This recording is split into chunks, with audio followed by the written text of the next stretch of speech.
এই গরিব, এই চাক্কিগুলোর মালিক কোথায়? ডাক দে তো, আমরা এই চাক্কিগুলো কিনতে আসছি। ও, আপনারা এই সমস্ত চাক্কি কিনবেন? হ্যাঁ, এই সমস্ত চাক্কি আমি কিনে নেব।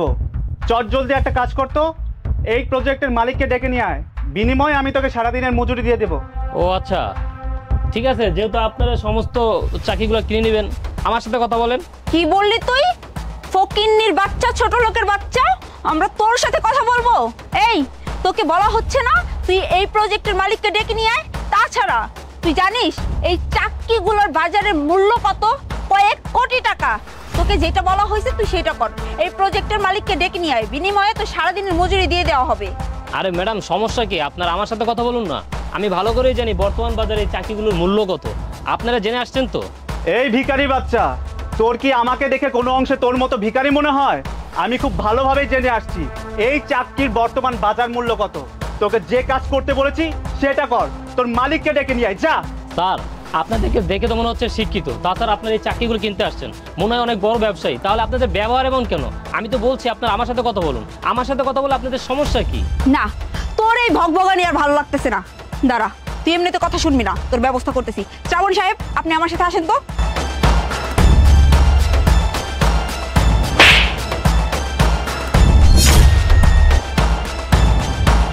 কি ব্যাপার ম্যাডাম, আপনি আমার থাপ্পড় মারলেন? হ্যাঁ মারলাম, তোকে তো মাত্র একটা থাপ্পড় মারছি। আমার মনে হচ্ছে তোকে এখন মারতে মারতে এই মাটিতে পুঁতে ফেলি। কি ব্যাপার, আপনি ওনার গায়ে হাত তুলেন কেন? আপনি তো এই প্রজেক্টের মালিক, তাই না শিল্পপতি রুবেল সাহেব? আমরা আপনার কাছে এসেছিলাম, আমরা এই পুরান চাকিগুলো কিনতে এসেছি। আমি রুবেল সাহেব না, আমি রুবেল সাহেবের ম্যানেজার। আপনারা বলুন, ওনার হাত তুলছেন কেন? ও আচ্ছা, তাহলে আপনি রুবেল সাহেবের ম্যানেজার? আরে ম্যানেজার সাহেব, আর বলবেন না। আমরা এই প্রজেক্টে আসছি এখানকার পুরনো চাকরিগুলো কেনার জন্য। এই ভিখারির বাচ্চাকে আমি বলেছিলাম যে এখানকার মালিককে ডেকে নিয়ে আসার জন্য, ও তো আমাদের কোনো কথাই শুনছে না, উল্টো আমাদের সাথে তর্ক করছিল। তাই আমার পার্টনার ওকে একটা থাপ্পড় বসিয়ে দিয়েছে। আপনারা কাজটা করছেন কি? এই প্রজেক্টে এসে এই প্রজেক্টের মালিকের হাত তুলছেন? কি? উনি এই প্রজেক্টের মালিক? হ্যাঁ, উনি মালিক, উনি রুবেল সাহেব, আমার স্যার। শুনুন, এই যে দেখছেন বিশাল প্রজেক্ট 200 একরের, এই প্রজেক্টের মালিক আমি। আর এই যে চাকরি দেখছেন, এই চাকরির বর্তমান বাজার মূল্য 200 কোটি টাকা। আমি এই চাকরিগুলো আপনাদের কাছে বিক্রি করবো না, আপনারা আসতে পারেন, জান। স্যার, এসব কি বলছেন? আসলে কি হয়েছে বলুন তো স্যার? আমরা না আপনাকে দেখে চিনতে পারিনি, আমরা বুঝতে পারিনি যে আপনি এত বড় প্রজেক্টের মালিক। স্যার প্লিজ, আমাদের ব্যবহারে আপনি কিছু মনে করবেন না। আপনি যদি এই চাকরিগুলো আমাদের কাছে বিক্রি না করেন, তাহলে আমরা বড় ধরনের ক্ষতির মধ্যে পড়ে যাব, আমরা একটা বড় লাভ থেকে বঞ্চিত হয়ে যাব। প্লিজ স্যার, এমন করবেন না। আমাদের ব্যবহারের জন্য আমরা দুঃখিত এবং লজ্জিত।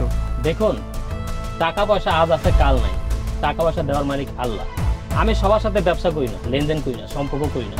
গতকালকে আমার ম্যানেজার আমাকে বলেছিল একজন পার্টি এসে আমাদের এই পুরাতন চাকরিগুলো কিনে নিয়ে যাবে, তাই আমি এই বেশে এখানে দাঁড়িয়েছিলাম।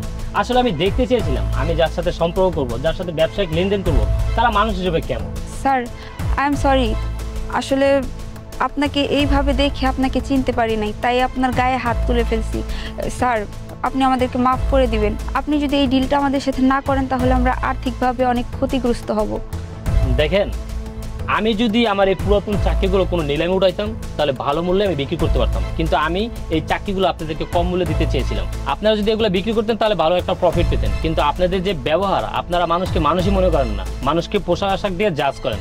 আপনার সাথে আমি কোনো ব্যবসায়িক লেনদেন করবো না, আপনারা আসতে পারেন। স্যার, আমরা আসলে আপনার পোশাক আশাক দেখে আপনাকে চিনতে পারিনি, তাই আপনার সাথে ভুলবশত বেয়াদবি করে ফেলেছি। এর জন্য আমরা দুঃখিত এবং লজ্জিত। স্যার প্লিজ একটু দেখুন না, কোনোভাবে আমাদের সাথে ডিলটা করা যায় কিনা, তাহলে আমাদের জন্য অনেক উপকার হতো। ম্যানেজার সাহেব, আমি ওনাদের মতো মানুষের সাথে লেনদেন করবো না, আপনি অন্য কোনো পার্টি দেখুন। যদি কম মূল্যে বিক্রি করতে হয় আমি কম মূল্যে বিক্রি করবো, তারপর ওনাদের কাছে বিক্রি করবো না। স্যার তো চলে গেল। আচ্ছা, আপনার কি দরকার ছিল বলুন তো একবারই এসে ওনার গায়ে হাত তোলার? শ্রাবণ সাহেব, আমি আসলে সত্যিই বুঝতে পারি নাই উনি যে এই প্রজেক্টের মালিক। শোনেন, আপনাদের কপাল না অনেক ভালো। আপনারা জানেন স্যার কত ভালো মানুষ, শান্ত মানুষ। আপনারা অনেক বড় একটা লাভ ছাড়া করলেন। আপনি এখন আসতে পারেন। শুধুমাত্র আমাদের ব্যবহারের জন্য কত বড় একটা ডিল হাতছাড়া হয়ে গেল। এখন শব্দ সামারে দিতেছেন? আপনিও তো না চিনতে পাইরা কত কিছু বললেন। কে বুঝতে পেরেছে যে উনি এই প্রজেক্টের মালিক? চলেন, আর কি করব। চলেন।